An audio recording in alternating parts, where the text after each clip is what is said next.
Saat ini Asam sedang duduk berhadapan dengan pria yang menyebabkan kekacauan proyek perusahaannya. Baju tahanan yang melekat padanya membuat pria itu malu hingga sejak tadi tertunduk membisu. Helaan napas Asam terdengar lirih saat dia menyondongkan tubuhnya, sambil melipat kedua tangannya di atas meja. Anda adalah salah satu orang kepercayaan papa saya. Sudah 15 tahun lalu dan untuk pertama kalinya Anda membuat kami kecewa, Pak Abu. Pria paruh baya itu menengkapkan kepalanya, menatap Asam yang menunggu jawaban darinya. Sebagai kepala keluarga, saya harus memenuhi semua kebutuhan ketiga istri saya. Sebenarnya saya tidak bermaksud menggelapkan uang perusahaan. Asam kembali menyandarkan tubuhnya seraya berdecak tak percaya. 3 istri? Lalu bagaimana dengan selingkuhan Anda? Sepertinya mereka juga termasuk dari jajaran wanita yang menerima transferan uang dari Anda. Pak Abu kembali bungkam. Di umur yang menginjak setengah abad, beliau malah semakin bertransformasi menjadi tua-tua keladi. Sepertinya kekuasaan membuat Anda gelap mata. Tadinya saya begitu respek, tapi sekarang, maaf, saya akan melanjutkan kasus ini ke hadapan pengadilan. Anda harus membayar setiap penderitaan yang dialami para pekerja. Pak, dengan sorot mata tajam, Pak Abu menggebrak meja. Jari telunjuknya mengarah tepat di depan wajah Asam. Baru 1 tahun kamu mengambil alih kekuasaan papamu. Beraninya kamu memperlakukan saya seperti ini. Anak muda seperti kamu pasti mempunyai banyak wanita, kan? Jangan munafik. Kamu bocah berandal yang hanya bisa membuat susah orang tua. Saya sudah tahu semua tentang diri kamu. Asam tersenyum sinis seraya menatap pria parubaya itu. Ya, dia tidak menampik jika dulu dirinya hanyalah seorang anak laki-laki yang sering membuat kekacauan di sekolah. Bahkan sampai duduk di bangku kuliah. Pak Abu yang cukup mengenal keluarganya, tentu saja mengetahuinya. Namun sayang, saat ini Asam bukanlah bocah berandalan itu lagi. Dia telah menemukan jati dirinya sebagai seorang suami dan pemimpin yang bertanggung jawab. Saya memang bocah berandal. Kelopak mata Asam terbuka lebar, menatap pria itu dengan sorot yang tak biasa. Tapi saya bukan pria yang akan menduakan, apalagi bermain api di belakang istri saya. Setinggi apapun kekuasaan seorang pria, jika tidak diiringi ridho istri, maka tidak akan ada keberkahan di dalamnya. Pak Abu nampak kembali terdiam. Keserakahan Anda hanya demi kenikmatan sesaat membuat Anda jatuh sejatuh-jatuhnya sekarang. Apa Anda pernah memikirkan bagaimana hidup Anda di masa depan? Hanya karena uang dan wanita, Anda kehilangan hal yang paling berharga, yaitu keluarga. Setelah selesai dengan ucapannya, Asam segera berdiri dari posisi duduknya, hendak pergi. Sampai jumpa di ruang sidang. Assalamualaikum. Tak ada sahutan apapun dari mulut pria parubaya itu. Ia kembali terduduk lemas dengan tatapan kosong, seolah sudah bisa menerka masa tua yang akan dia habiskan di balik jeruji besi. Sementara itu di tempat berbeda, Biba sedang merapikan pakaiannya. Hari ini dia akan pulang ke rumah mertuanya, karena kemungkinan besok atau lusa sang suami akan pulang. Dia tidak sendiri, melainkan ditemani sang adik yang kebetulan ikut bersamanya, karena akan mengikuti tes masuk di universitas ternama di kota Jakarta Pusat. Kak Bib, aku sudah siap ini, sahut Irfan sambil menyeret kopernya. Seketika mata Bibah membulat saat melihat barang bawaan sang adik. Astagfirullah, Van, banyak sekali. Kamu kan baru mau tes. Minggu depan juga balik ke sini lagi. Tadi Kak Biba tidak dengar Mama Bang Asam bilang apa. Irfan menempelkan telapak tangan kirinya di telinga. Beliau bilang gini nih, Biba, nanti kalau adik kamu mau ikut, bilang suruh bawa baju yang banyak, biar tinggal sama Mama aja. Gitu tadi bilangnya kan. Aku mau diangkat jadi anak kedua tahu. Biba hanya bisa menghela napas panjang seraya menggelengkan kepalanya. Ya sudah, kamu tunggu di depan, Ki. Siapa tahu saja Boy sudah datang. Siap, ucap Irfan lalu melangkah cepat menuju ruang tamu. Setelah selesai merapikan semua pakaiannya, Bibah pun menyusul sang adik ke depan. Terlihat kedua orang tuanya sedang duduk di sofa ruang tamu. "Bibah, duduklah sebentar. Ayah mau bicara," ujar ayah saat melihat sang putri. Bibah meletakkan kopernya di sudut ruangan lalu segera duduk di hadapan kedua orang tuanya. "Ayah, kenapa melihat Bibah seperti itu?" "Alhamdulillah, sekarang usaha ternak sapi ayah sudah lumayan maju. Jadi ayah mau memberikan sesuatu untuk kamu." Ayah mengeluarkan sesuatu dari dalam saku celananya. Terlihat sebuah kotak kaca berisi cincin emas. Ayah sodorkan ke hadapan sang putri. "Selama ini ayah dan ibu banyak merepotkan, sampai kamu tidak bisa melanjutkan cita-cita kamu menjadi seorang guru. Sebagai kepala keluarga, ayah tidak pernah membelikan kamu sesuatu. Jadi tadi pas lewat toko emas, kepikiran untuk membeli ini. Ayo cobalah." Sesaat Bibah terdiam. Dia melihat kotak kecil di hadapannya dengan ekspresi haru yang tiba-tiba saja menyelimuti hatinya. "Kok diam, Bibah? Cincinnya memang tidak sebanding dengan pemberian Azam, tapi ibu harap kamu mau menerima," sahut ibu yang nampak ragu melihat ekspresi wajah sang putri. "Bibah," dia mengusap air mata yang tiba-tiba saja keluar dari sudut mata. Ditatapnya ibu dan ayah yang terlihat bingung. Bibah terlalu senang. Cincin ini sangat berharga untuk Bibah. "Terima kasih ayah, ibu. Alhamdulillah kalau kamu suka. Ayo coba," ucap ayah yang nampak sumringah. Tanpa pikir panjang, Bibah meraih kotak kecil itu dan langsung memasang cincin emas pemberian sang ayah di jarinya. Bibah terkekeh saat cincin itu kebesaran di jarinya. "Masih sedikit kebesaran, tapi tidak apa-apa, nanti juga muat," ucapnya. "Kak, Boboiboy sudah datang," sahut Irfan dari teras depan. "Oh iya, sebentar." Bibah memasukkan cincin itu ke dalam tasnya, lalu segera beranjak keluar ke teras depan disusul ayah dan juga ibu. Dengan sigap, Boy segera menghampiri Bibah dan kedua orang tuanya. "Assalamualaikum, Bu, Pak. Maaf karena Nyonya dan Tuan tidak bisa ikut. Tuan besar sedang tidak sehat, jadi belum bisa bepergian." "Tidak apa-apa, Boy. Tolong sampaikan salam saya ya. Insya Allah minggu depan saya dan istri saya akan datang menjenguk," ucap ayah kepada Boy. "Siap, Pak," ucap Boy lalu segera mengambil alih koper Bibah dan Irfan untuk disimpan di bagasi. "Ayah, ibu, Bibah dan Irfan pergi dulu ya," ucap Bibah seraya mencium tangan kedua orang tuanya, diikuti oleh sang adik. "Assalamualaikum," ucap Bibah dan Irfan secara bersamaan. "Waalaikumsalam." Hari ini lokasi proyek pun sudah disterilkan. Karena kasus tersebut sudah selesai dan para pekerja sudah mendapatkan haknya masing-masing. Azam dan Revan hari ini menginap di salah satu hotel berbintang di pusat kota Surabaya. Setelah check-in, Azam langsung merebahkan tubuhnya di atas ranjang, seraya menatap layar ponsel. "Huf, apa kabar dia hari ini? Apa aku harus menelepon atau video call?" ucapnya seraya terus berpikir. Hingga beberapa detik kemudian dia mencoba untuk menelepon sang istri. Beberapa saat menunggu, tak ada jawaban. Azam yang tak ingin menyerah kembali mengulang. Namun masih saja, Bibah tidak mengangkat telepon darinya. "Huf, dia sedang apa ya? Aku sangat merindukannya." Azam meletakkan kembali ponselnya di atas nakas, lalu mencoba memejamkan mata. 1 bulan yang begitu melelahkan, namun dia puas dengan hasil perjuangan yang tak sia-sia. Kini Azam tinggal menunggu proses persidangan yang akan dilaksanakan besok.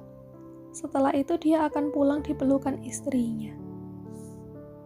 Di kamar berbeda, Revan menikmati pemandangan kota Surabaya dari balkon kamar.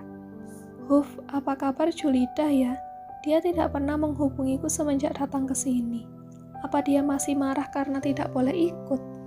Tiba-tiba saja Revan dilanda kegalauan. Sejak tadi dia terus bolak-balik mengecek ponselnya. Namun tidak ada pesan atau telepon. Nasib. Sepertinya aku harus jalan-jalan ke bawah. Siapa tahu ketemu jodoh. Revan segera berbalik masuk kembali ke dalam kamar. meraih jaketnya lalu keluar kamar untuk mencari angin segar. Di tengah perjalanan menuju kediaman keluarga Azam, Bibah nampak tidak nyaman. Beberapa kali dia menghela napas seraya memijat keningnya yang terasa pening. "Kak Bibah sakit?" tanya Irfan yang duduk di sampingnya. Dia memperhatikan wajah sang kakak nampak pucat dan berkeringat. "Tidak, hanya pusing saja." Bibah beralih melihat Boy yang sedang nyetir di depan. "Boy, pengharum mobilnya ganti ya? Aromanya tidak seperti yang biasa." Boy melirik ke belakang kemudian kembali fokus melihat jalanan. "Tidak, Non, seperti biasa kok." "Non Bibah kenapa?" "Tidak tahu. Dari tadi kepala saya pusing, karena aroma mobil ini tidak seperti biasanya." "Hue!" menepi sebentar. Bibah segera menutup mulutnya dengan telapak tangan saat terasa begitu mual. Irfan yang tadinya nampak santai kini segera bertindak menahan tubuh sang kakak yang terlihat sempoyongan. "Astagfirullah kak, aku pikir jadi seorang nyonya akan membuat kakak tidak mabuk perjalanan. Tapi ternyata masih sama seperti dulu." Ketika mobil berhenti, menepi di pinggir jalan, tanpa pikir panjang Bibah segera keluar dan memuntahkan semua isi perutnya. Irfan segera menyusul, memijat tekuk leher sang kakak. "Aku lupa bawa minyak angin lagi. Kak Bibah kalau tidak kuat kita naik ojek saja." Dengan lemas Bibah menoleh, menatap sang adik yang nampak sangat khawatir dengannya. "Tidak usah, Van. Kakak, gue." Bibah kembali membungkuk memuntahkan isi perutnya. "Non, bagaimana kalau kita ke rumah sakit saja?" sahut Boy yang tak kalah khawatir. Bibah kembali mencoba menegapkan posisinya. Namun tiba-tiba saja tubuhnya semakin terasa lemas. Pandangannya berputar-putar dan akhirnya kesadarannya mulai hilang. Untung saja Irfan dengan sigap menangkap sang kakak. "Astagfirullah Kak Bibah, kita harus membawanya ke rumah sakit sekarang. Ayo bawa masuk," ucap Boy lalu segera bergegas membuka pintu mobil. Irfan menggendong sang kakak masuk ke dalam mobil. Sesampainya di depan unit kawat darurat salah satu rumah sakit di daerah Jakarta Pusat, Irfan dan Boy terlihat sangat panik ketika ikut mendorong perangkar di mana Bibah terbaring tak sadarkan diri. "Maaf, Anda tunggu di sini sebentar. Biarkan dokter memeriksa pasien," ucap seorang perawat saat mencegat Irfan dan Boy yang hendak masuk ke dalam ruangan. "Ya, baiklah, maaf." Irfan segera mundur teratur lalu duduk di kursi tunggu bersama dengan Boy. "Dan Irfan jangan nangis dong, kakaknya cuma pingsan," ucap Boy mencoba menenangkan Irfan yang terlihat begitu sedih. Sambil menyeka air matanya, Irfan menoleh menatap Boy yang duduk di sisi kirinya. Meskipun cerewet dan galak, Kak Bibah itu sangat baik. Seumur hidup dia tidak pernah pingsan. Masa tiba-tiba pingsan cuma gara-gara pengharum mobil? Pemuda yang sebentar lagi akan menginjak usia 20 tahun itu kembali tertunduk lemas. Tiba-tiba saja dia mengingat momen-momen yang dia lewati bersama sang kakak. Meski sering bertengkar karena hal remeh, tapi Irfan sangat menyayangi kakaknya. Dia tak bisa menahan kesedihannya saat Bibah terbaring lemas seperti tadi. "Sudah, Den, tidak apa-apa. Saya yakin Non Bibah baik-baik saja," ucap Boy seraya menepuk pundak Irfan. Setelah beberapa saat menunggu, akhirnya seorang dokter keluar dari ruang pemeriksaan. "Bagaimana kondisi Non Bibah, Dok?" tanya Boy yang segera menghampiri dokter itu. Disusul Irfan yang ikut berdiri dari posisinya. "Nona Bibah baik-baik saja, tidak usah khawatir." Dokter itu beralih melihat Irfan yang berdiri di samping Boy seraya mengulurkan tangannya. "Bapak ini suaminya kan?" "Hah?" Irfan mendadak blank. Entah harus marah atau bagaimana, tapi dia baru saja dipanggil bapak. "Maaf dok, saya bukan suaminya, saya adiknya. Umur saya baru 19 tahun loh, bulan depan baru masuk 20. Hahaha, makanya Den kumis tipisnya dicukur dong, kan dikira bapak-bapak," bisik Boy kepada Irfan. "Oh maaf adiknya ya, kalau begitu tolong kabarkan kepada keluarga dan suaminya bahwa Nona Bibah sedang hamil. Kondisinya masih lemas, jadi malam ini harus dirawat inap," jelas dokter itu. "Alhamdulillah," ucap Irfan dan Boy secara bersamaan. Kabar kehamilan Biba sudah pasti akan menjadi kabar bahagia untuk semua keluarga. Tanpa pikir panjang, Irfan segera meraih ponsel di dalam saku celana untuk menelepon kedua orang tuanya. Begitu juga dengan Boy yang segera mengambil ponsel untuk memberitahu majikannya bahwa Biba sedang mengandung. Keesokan paginya, Asam mengerjapkan matanya perlahan seraya meregangkan tubuh yang terasa lelah. Di saat bersamaan, dia mendengar suara Revan yang mendengar memanggil-manggil namanya dari luar kamar. Sambil memijat tekuk leher yang terasa begitu pegal, Asam segera melangkah menuju pintu. "Kamu kenapa sih teriak-teriak? Ini masih pagi tahu?" tanyanya sesaat setelah membuka pintu kamar.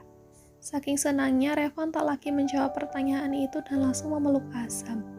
"Alhamdulillah Zam, hoki benar kamu tahun ini." Asam yang nampak kebingungan segera melepas paksa pelukan Revan.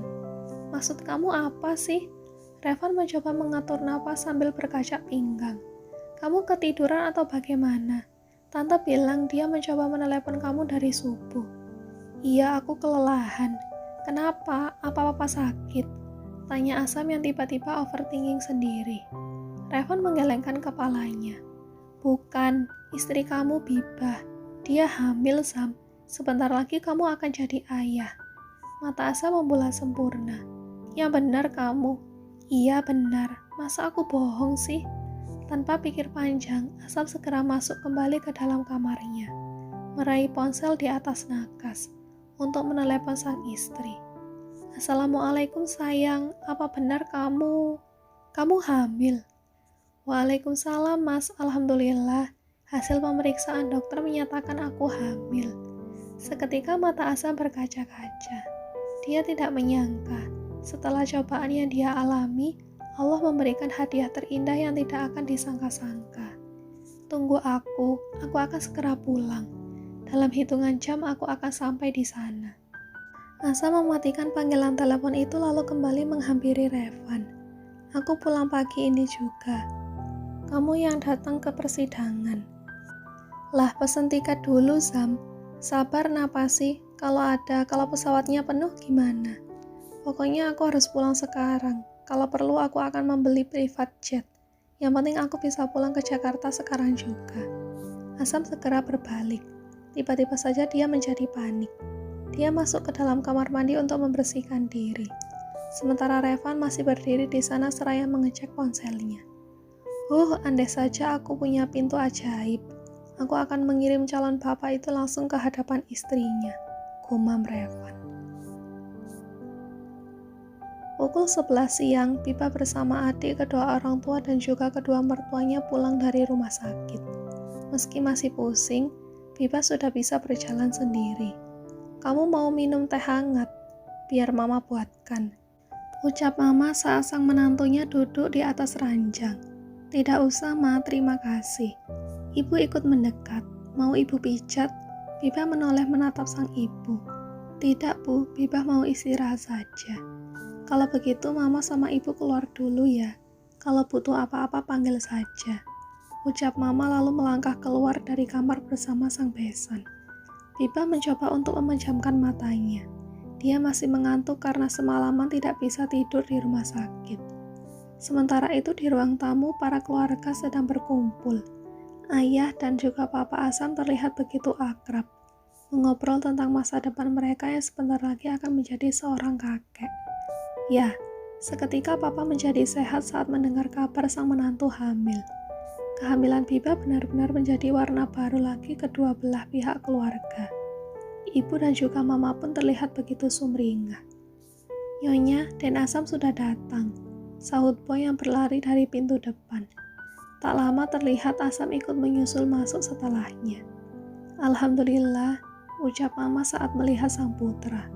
Tanpa pikir panjang, mama segera berhambur memeluk Asam. "Zam, akhirnya kamu pulang, nak." "Bibah mana, ma? Aku ingin bertemu dengannya sekarang," ucap Asam yang terlihat tidak sabar. "Istri kamu di kamar, Zam. Langsung naik saja. Dia pasti sudah menunggu kamu," sahut ibu Bibah. "Kalau begitu saya naik dulu," ucap Asam lalu mengambil langkah cepat naik ke lantai 2. Mereka baru saja memulai mahligai rumah tangga yang sesungguhnya, hingga Asam tidak menyangka jika Allah akan mempercayai mereka secepat ini dengan menghadirkan calon anak di rahim istrinya. Mimpi kecil Asam untuk menjadi seorang suami dan juga ayah kini perlahan telah terwujud. Sesampainya di ambang pintu, dia melihat sang istri sedang duduk bersandar di kepala ranjang. "Bibah," Asam tersenyum lalu kembali melanjutkan langkahnya dan langsung memeluk sang istri. Bibah memeluk sang suami dengan begitu erat, seraya menangis tanpa suara karena terharu dan juga rindu.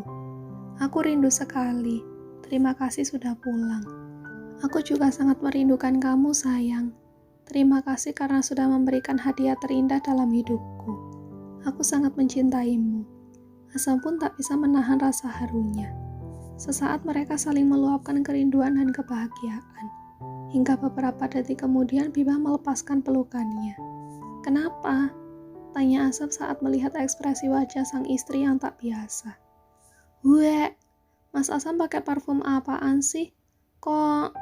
Bibah segera turun dari ranjang, berlari menuju kamar mandi. Asam segera menyusul Bibah ke kamar mandi.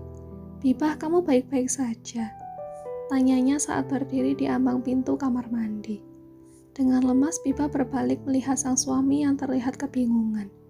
"Mas Asam, jangan dekat-dekat, aku mual." Apa mual?" Asam nampak tercengang saat mendengar sang istri mual saat berada di dekatnya.